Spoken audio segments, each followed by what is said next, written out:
First and foremost, I just want to say thanks for having me. I really appreciate it. You guys seem like you have a pretty awesome club there, quite a few members and lots of activities. So you're very fortunate to have that. If you're not aware of that, let me let you know. We do have several pretty good clubs here in Central Texas, but there's a lot of places that don't. So it's a great resource. And whenever people ask me about how to get into fly fishing, I always tell them if there is a local club, definitely join. If you have to drive to get to a club that's within an hour or so, 2 hours, it's worth it. Definitely join because it really makes it a lot easier, especially if you're new or if you're just trying to find more people to fish with. So you guys are lucky. So tonight I want to just do a pretty quick sort of intro about myself and what I do and the bass fishing and how we fish here in Central Texas. A lot of the stuff will probably be applicable for you guys. A little bit of stuff about gear and all that, and hopefully we can spend the bulk of the time answering questions because I know what I know and I know what I like to talk about, but the reality of the situation whenever one of these things happens, it's much more fun for me and probably much more beneficial for you if you ask me questions. So questions about bass fishing, questions about fly fishing, questions about anything. I mean, you can ask me about my days as a musician. Anything you want to know, feel free to ask. So I'll just kind of run through my little presentation. And I don't have any photos or videos. There's tons of that stuff online. Any of that stuff you want to see, you can look me up. Like I said, I have a YouTube channel, Instagram, Facebook, all that stuff. If you Google Alvin and fly fishing, all my content will come up. So if you want to see that stuff, go for it. Tonight, unfortunately, you're just going to be looking at my face. So I hope that's not too offensive to anybody.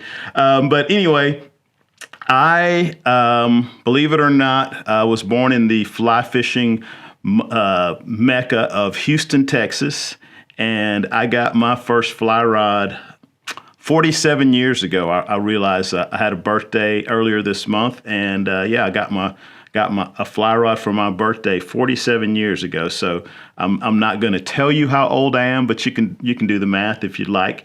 And for years and years, the only fishing I was able to do was for bass and panfish and a little bit of saltwater. Houston is within an hour of the Texas coast.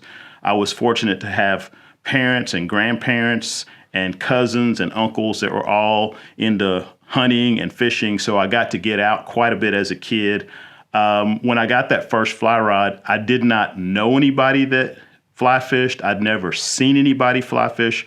I read about it in a book at school and just told my parents that that's what I wanted for my birthday. Somehow or another, they found me a yellow fiberglass 7-weight Eagle Claw with a level line and a martin reel. I fished that thing for years and I cried when I broke it. Fortunately, I was able to get another rod, but I grew up fishing for bass. But I was always dreaming about when I was going to be able to fish and catch trout with my fly rod because, just like everybody else, a lot of people, me included, thought fly fishing was all about trout. And I moved to Austin in 1982, and shortly after that, I discovered the Austin Angler, the fly shop that you old timers may have remembered, the Visa commercial about they don't take American Express at the Austin Angler.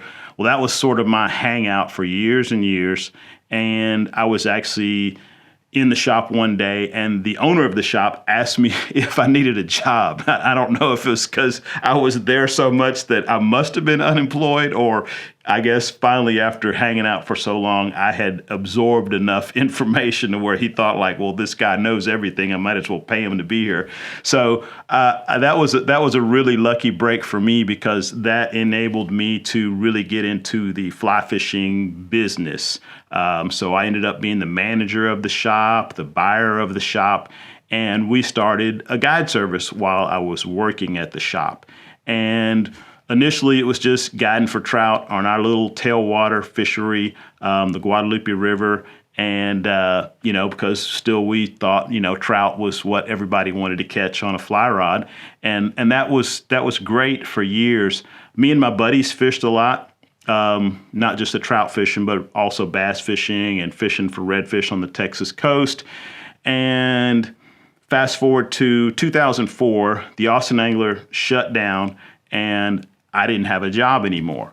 Well, at that point, I decided I would continue with my guiding. So I guided full time starting in '04. And because, I was a young guy, didn't have any responsibilities, I decided I'm going to be a trout guide, like a legitimate trout guide. So I spent 10 summers in Colorado guiding for trout, mostly on the Colorado River, the Roaring Fork River, and the Eagle River. And I was spending the rest of the year in Texas guiding for bass. Well, in 2011, I started a guide service, the guide service I currently run with my wife and my oldest daughter, called All Water Guides. And I was still going to Colorado guiding for trout and booking trips for guides in Texas while I was in Colorado. Well, if you've ever talked to any guides, especially in a lot of the western states, if you're a guide, you're probably giving, up to 50, 60% of your daily rate to the outfitter. And the outfitter does a lot for that money, so I never begrudged them, but I realized that I was creating a lot of business here in Texas that I was not able to do because I was in Colorado. So shortly after that, I decided I would become a full-time bass guide because I had realized after a couple of decades of just wanting to be a trout fisherman that really what I loved was the warm water fish because, I grew up in Houston, Texas, and it's kind of like that's what I was raised on. And I have like this nostalgic feeling for bass fishing. And I still get to go trout fishing occasionally. I spent a couple of weeks in Argentina this year and realized yes, I do actually still love to trout fish.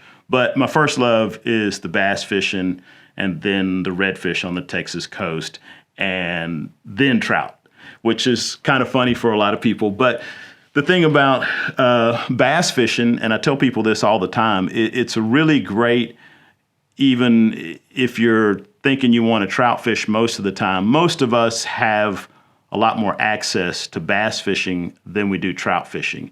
And the old saying here in Texas is if there's a body of water that doesn't dry up during the summer, more than likely it has bass in it. And, bass tend to be fairly aggressive. They tend to be a little bit easier to trick. The flies don't have to be quite as, accurate representations. And so it's a great way to, introduce people into the sport, because it's always good to go out and actually catch fish when you go fishing. So I think bass fishing is a really good way to kind of, get people into the sport. And like I said, there's a lot of access, there's bass everywhere. So I've kind of devoted myself to, spreading the word about bass fishing. And, we here in Central Texas, we've got quite a bit of water. Our main waterway is the Colorado River, the other Colorado River. That we have a Colorado River here in Texas that's only in Texas, and a bunch of small streams in the hill country. And so I fish mostly rivers. We do have some great bass fishing on the lakes all over Texas.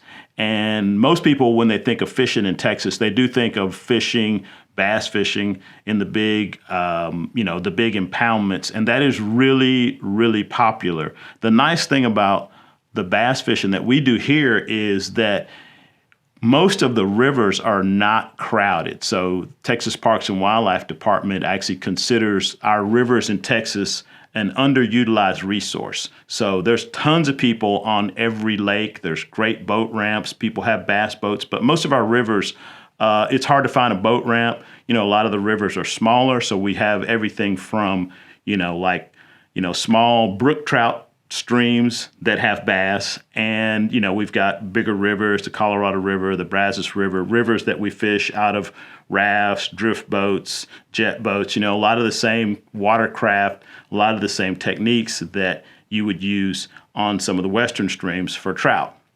So that being said, the bass gear that we use in Central Texas is a little bit more like what you would use for trout fishing. So my go-to bass rod is a 6-weight and with a floating line, because I prefer to catch them during the time of year when you can catch them on topwaters, poppers. So, everybody likes dry fly fishing.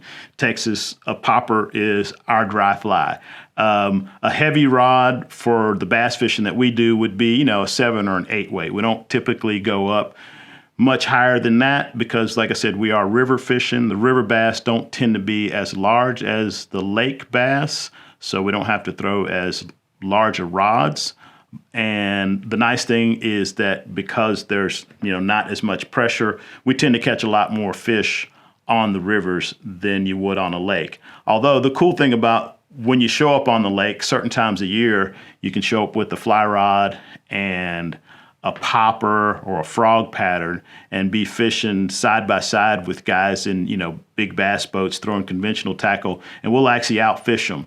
The bass, especially the Florida bass, which is pretty common most places now, they can be really, really picky if there's a lot of fishing pressure. So most of the big lakes, they don't see flies. They've seen every lure known to man, but most of them have not seen very many flies. So we can come in and do really well when there's situations where it's okay with a fly rod. If the fish are down really deep, it's tough, but if they're anywhere from the surface down to like 3, 4, 5 feet, you can actually do really well with the fly rod, and surprisingly well. I don't remember the exact story, but I know there was a recently, within the last year or so, a fly and conventional combo team that won a conventional bass tournament. So and a lot of it was because of the fly angler. The story's floating around out there. I'm sure you guys can find that one. But yeah, so I do on occasion this time of year during the winter when our waters are colder, we will fish with subsurface patterns. We will fish with sinking lines, sink tip lines, and I tell people all the time, bass fishing is awesome, not just because, number one, they're available, but also, there's a lot of skills that you can practice bass fishing. Say you're going to go on a steelhead trip and you need to throw a sinking line or sink tip line. A lot of people don't do that on a regular basis, and there's some great bass fishing that can be done with sinking and sink tip lines. So it's just a good way to kind of keep your skills up. If you have access, I saw earlier during the meeting, you guys have some local bass water, and I just think the more you can get out there and the more you can fish, the better you will be. And then when you get to go on a big fancy trip somewhere, it's not like you're starting from zero. So, if you haven't fished in 6 months and you go on a trip and then, it takes you 3 or 4 days just to get back up to speed, I always tell everybody just get out, fish as much as you can. If there's a pond, if there's a creek, like I said, if it doesn't dry up during the summertime, it's probably got bass in it. And you'll be surprised at how much fun you can have in just a little farm pond or a tiny little creek. So that is that's pretty much my spiel there. Hopefully you guys got some questions for me. Like I said, anything about bass fishing, any other type of fishing in Texas. I see you guys have some great destination trips that you do. We've got some great fishing here in Texas, both bass fishing and saltwater fishing. Our red fishing, kind of off topic, but that is one of the coolest things that I've done anywhere with a fly rod, and it's it's a lot easier to get to Texas and do a freshwater inshore trip than say maybe getting to Mexico or Belize or the Bahamas. So that's something else you guys want to think about. And if you got any questions about that, definitely please ask me. So yeah, that's it for my official presentation. Hopefully you guys got some questions for me. Yeah. I'll start, Alvin. Thank you very much. And I've seen photos of, float trips like just outside of the city of Austin. It looks super cool, and obviously makes me think next time I do maybe have to travel for work down that way, I need to maybe go a day early and try to go fish. You guys have more bass species than we do here. I think we mainly limited to largemouth, spots, and smallies. What's your favorite species to target? Because you guys have the Guadalupe bass and a few others that we don't have. Yeah, the Guadalupe bass is probably my favorite just because of access. We've got some great smallmouth fishing in West Texas. So, I have to drive maybe 6 hours to catch a smallmouth, and I can, like 20 minutes from my front door, I can catch a Guadalupe bass. And the Guadalupe bass is unique to Texas, only found in Texas. It is a member of the spotted bass family. And so, you've probably seen some spotted bass. I'm pretty sure you guys have a spotted bass, but these guys are only found in Central Texas, and they are a stream bass. Like, they evolved in these small streams in the hill country. So like a big the world record Guadalupe bass, the state record, which is also the world record, was caught in the Colorado River, and it was 3 pounds and 7 ounces. So not a big bass. But the cool thing about that fish was caught on a fly rod by one of our clients on a guided trip. So they're a perfect fly rod fish. The Guadalupe bass, one interesting thing about them is the younger Guadalupe bass and the older, the largest Guadalupe bass primarily feed on insects. So when they're small, they eat bugs, and when they get, kind of to that maximum size, a little bit older, they tend to eat bugs. So once again, it's a perfect fly rod fish. They like the fast water, a lot like a smallmouth. And they were at one point, before the Parks and Wildlife Department realized that they would actually crossbreed with a smallmouth, they were sort of in danger of becoming extinct. One of the major drainages had nothing but hybrids. There were no pure Guadalupe bass. Another interesting thing about the Guadalupe bass is, since they've done a lot of research here in the last decade or so, they've started to realize that the Guadalupe bass are sort of like the western cutthroat. So the Guadalupe bass in the Colorado River are genetically different from the Guadalupe bass in the Guadalupe River, and those are different from the ones in the Llano River. So it's pretty cool the more we learn about this little fish, the state fish, which is kind of a small fish, which is kind of funny for the state of Texas because, everything here is bigger, but our state fish is actually a small fish, but it's a cool fish. So that's probably, we catch the largemouth, we catch the smallmouth, but we actually now are seeing people travel to Texas just to catch a Guadalupe bass. Right on. Thank you. Alvin, could you take a minute and talk about red fishing down in the Gulf? Yes. You got anything in particular you would like to know about the redfish? No, haven't done it, just read about it. Anything you can share? Well, the thing I say about redfish is they're actually harder to catch than a bonefish.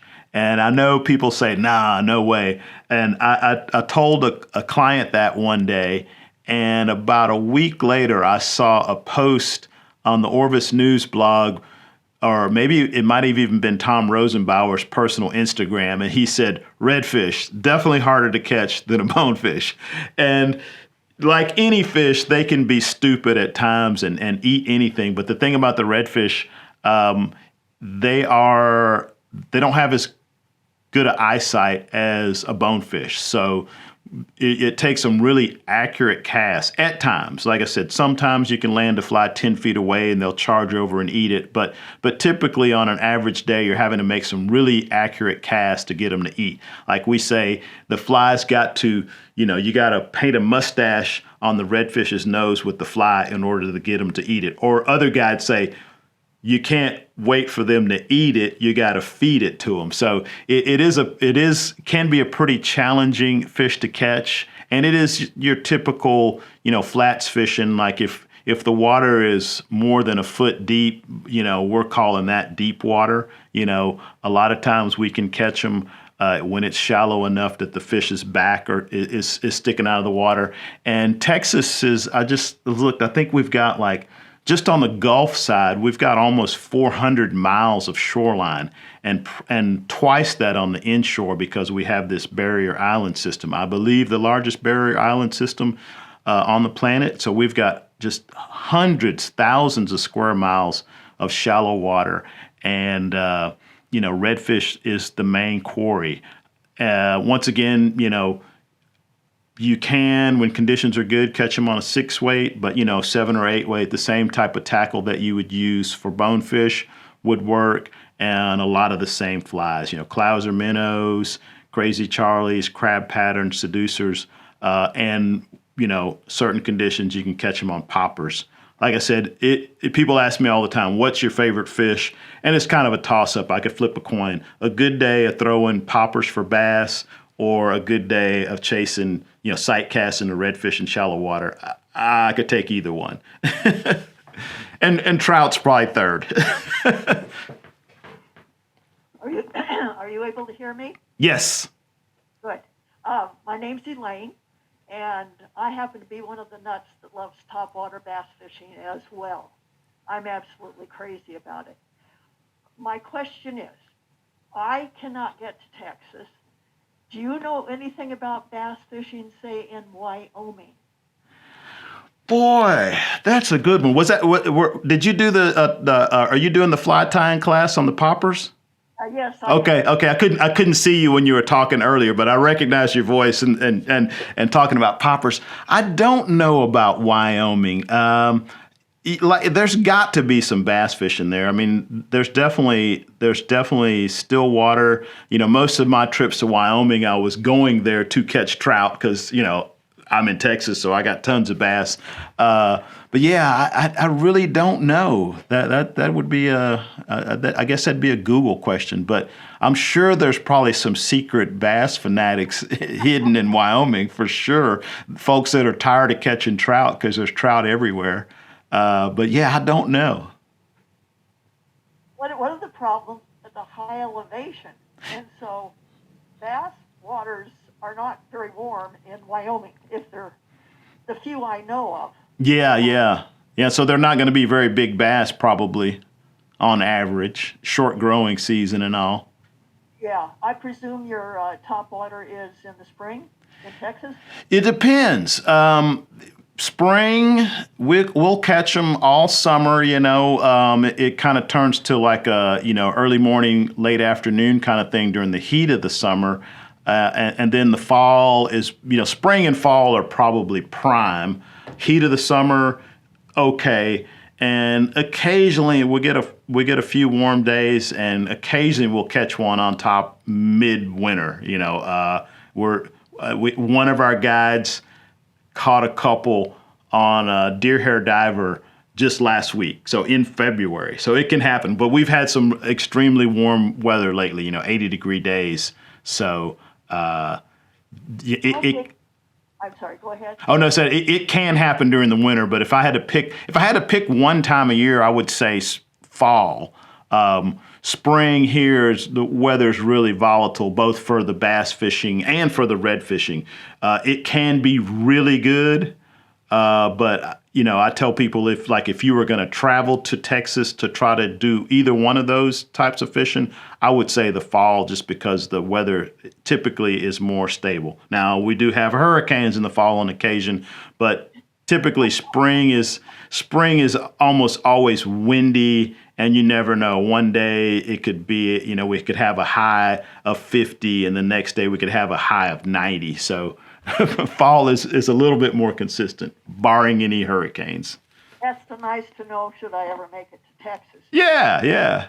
How big are your poppers? Pretty good size. Boy, I should have some laying around here, but I would say, like a 2-inch total size, like a size 1 hook,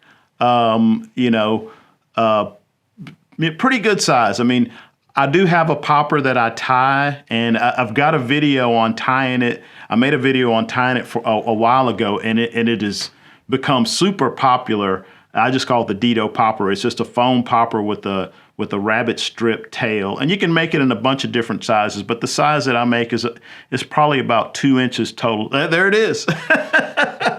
Yeah, that fly is like one of the easiest to tie. And the thing I like about it is you don't have to make it really big, and it'll make a big pop. So it'll make a lot of noise, but still fairly easy to cast. Because that's one of the things, the noise factor is really great, but I don't like to throw a big giant popper if I can avoid it. If I can, as long as I've got about a size 1 hook, that seems to be big enough to hook, even the biggest river bass around here. So that's kind of my, 1 or 1/0, and that varies, from manufacturer, but about a 2-inch total from, the front of the fly all the way to the tail. So that would be my go-to. Okay. That's about what we tie, sometimes a little smaller than that. Yeah, smaller's good too. I mean, I tie that same fly down to like, an inch to throw on the 5-weight in some of the smaller creeks for the smaller bass and panfish. But that, just my I'm very envious of what you have available to you. Well, I am very grateful for what I have available to me. So it's great. We do have a year-round fishery here. Like I said, we do have one little trout tailwater that's mostly during the winter, and we got the bass fishing and the red fishing the rest of the time. So it's great. But we don't have that wonderful California weather you guys have, though. God, it gets hot here during the summer. Lately, it's been rain. Yeah, that's what I heard. That's what I heard earlier. Well, you can send some of it our way. We're parched already. Thank you. Thank you.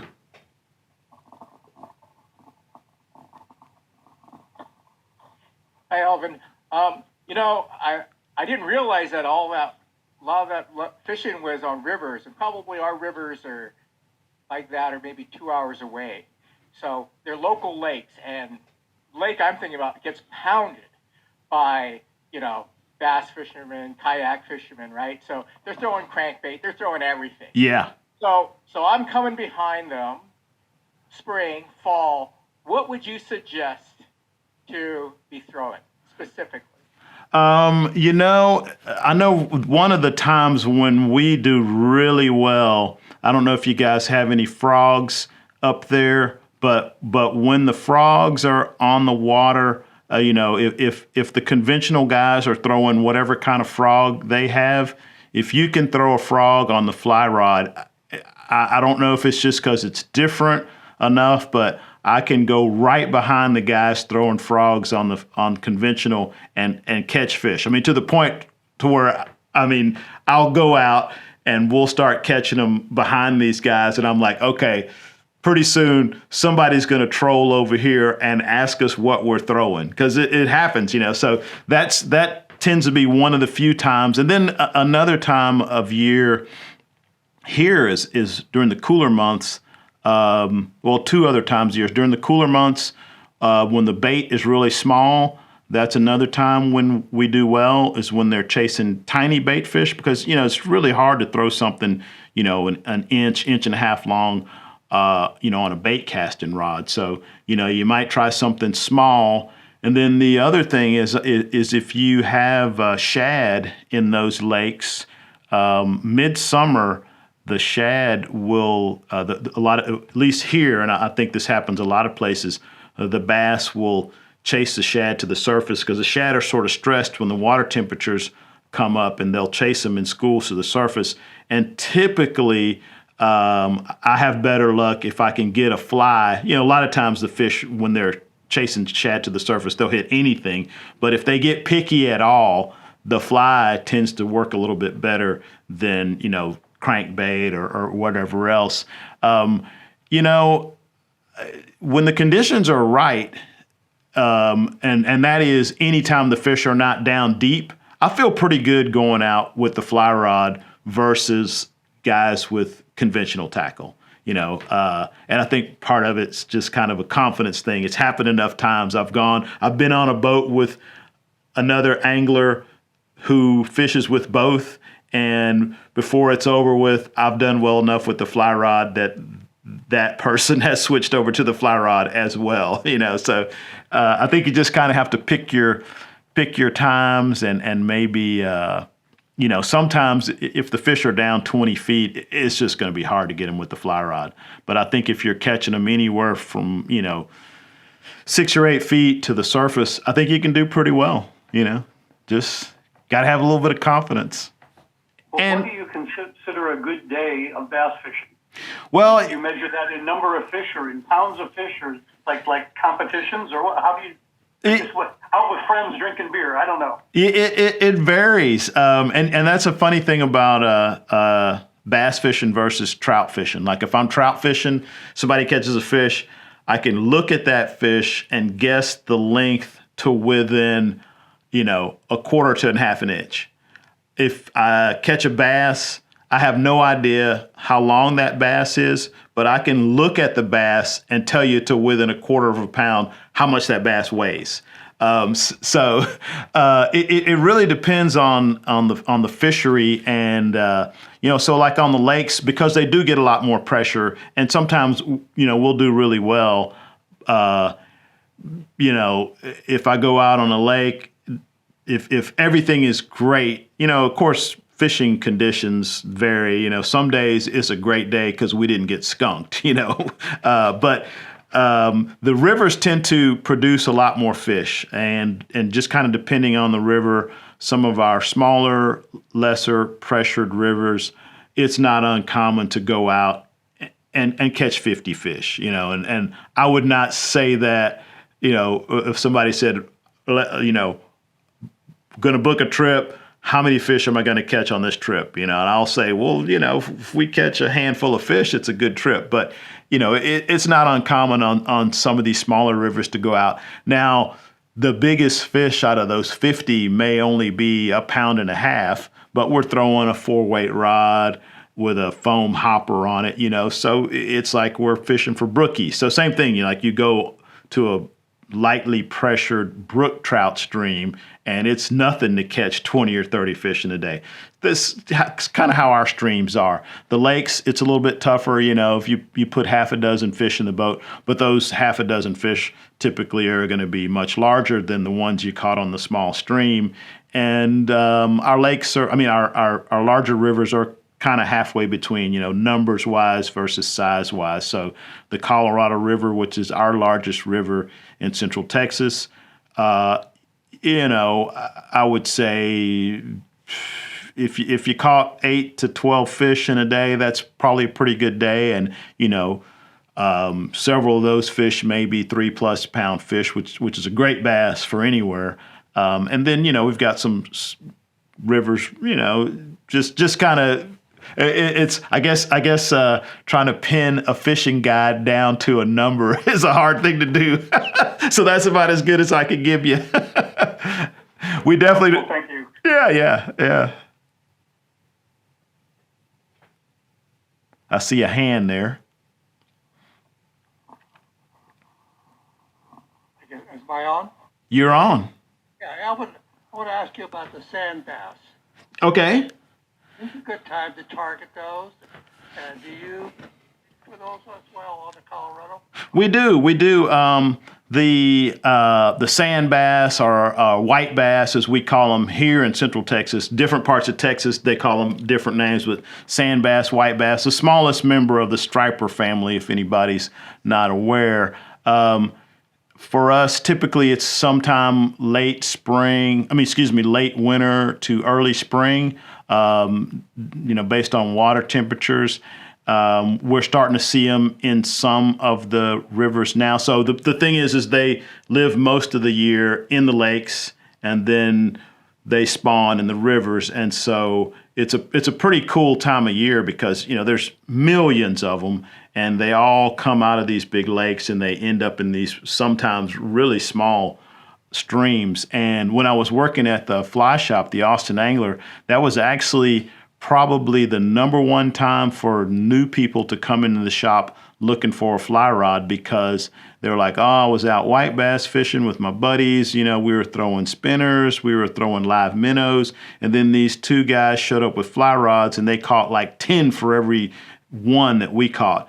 The fly rod is really effective for that type of fishing, I think partly because of the way the sink in and sink tip lines work, and also because of the size of the bait that they're eating in the river is so much smaller. The flies are perfect to imitate them. But yeah, it varies. You know, like I said, we're getting some in the rivers now. I would say February is probably the best month, depending on where you are. They may show up as early as December or as late as, you know, mid-March even. But it's, you know, it's all based on water temperatures, weather, and all that. But that's a great fishery, and it's one of those things when you find them, it's like it's fish in a barrel. You know, you can sit there and, you know, catch 100 of them. In Texas, there used to not be a limit on them, so people would come and literally fill up pickup truck beds with these fish. And this was like not ancient history. I remember when there was no limit, you know, and I'm getting old, but I'm not officially old yet. And now the current limit is 25 per day. So it's they're pretty prolific fish, and they're great to fish for. Now we also fish for them in the lakes, and we have one guide that's sort of his specialty. He catches them year round because they're sort of like the stripers. Certain times a year in the lakes, they'll chase shad to the surface. So you can go out and once again, you're like middle of summer, chase the birds around and you'll catch a ton of white bass, sand bass. So I guess, you know, that they're true bass as opposed to our black bass, which are in the sunfish family. So I guess that's definitely part of the bass fishing thing is white bass or sand bass. Do you guys have them there in California? Yeah, we had it with this one lake, but because of the drought, has kind of decimated that fishery. And anyway, the question is April too late to fish those? It will be in most places. Maybe further north in Texas, it's for the run. The run is usually tailing out most places by April. Occasionally, we'll catch them into April, but I wouldn't put money on it. I'd say March, but maybe early April. It's possible. And the thing is, if you come in April, you would just want to fish one of the lakes. You know, fish maybe at the mouth of the river. They probably won't be up in the rivers at that point. But I have caught them in April, but it's definitely a rare thing. What kind of patterns are you using on the white bass there? Oh, clouser minnows. A small clouser, gray and white, chartreuse and white. Those are pretty hard to beat. And by small, I mean really small. That was one of the old timers who used to guide for the white bass sold clousers. We sold clousers at the fly shop. You know, we would just get like giant bags full of clousers for the white bass season. And the flies that this guide used, he did not use the flies that he sold because he said they had too much material on them. But he said the ones that he actually used to catch fish on were so sparse that he couldn't sell them. So just a small, very sparse clouser would be the go-to. There's a few others, you know, like there's a mylar minnow. Another old-timer white bass guide here in Central Texas came up with that one. I think Charlie, the Cypress mylar minnow, that's another super easy to tie one. But if I only had to use one fly, it'd be a gray and white clouser, sparsely tied.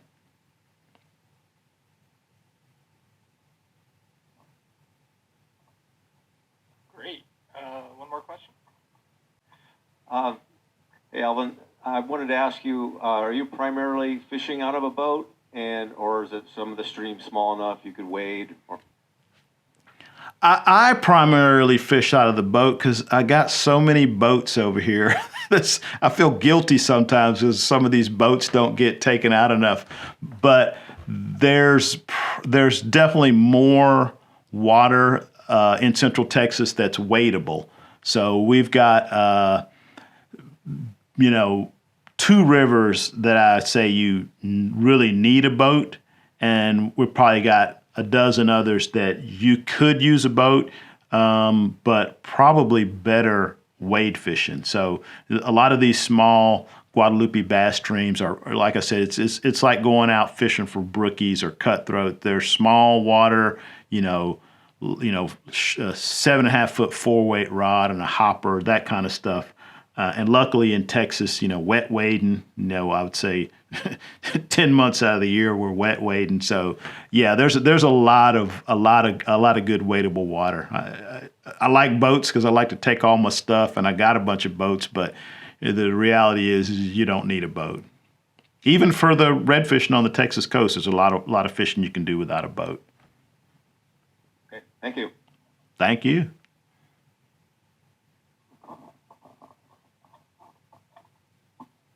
Any other questions? Any other questions for the people in Zoom land? All right. Well, Alvin, thank you very much for your time. We appreciate you coming on and joining us. Thank Thank you. you all very much. Thank you. That's great. You, like I said, you guys are lucky. You got a great club there, and if any chance I make it out to that part of the country, I'm going to look you guys up, and hopefully y'all can point me in the right direction to go catch some fish. We'd love to have you here. All right. All right. Thank you.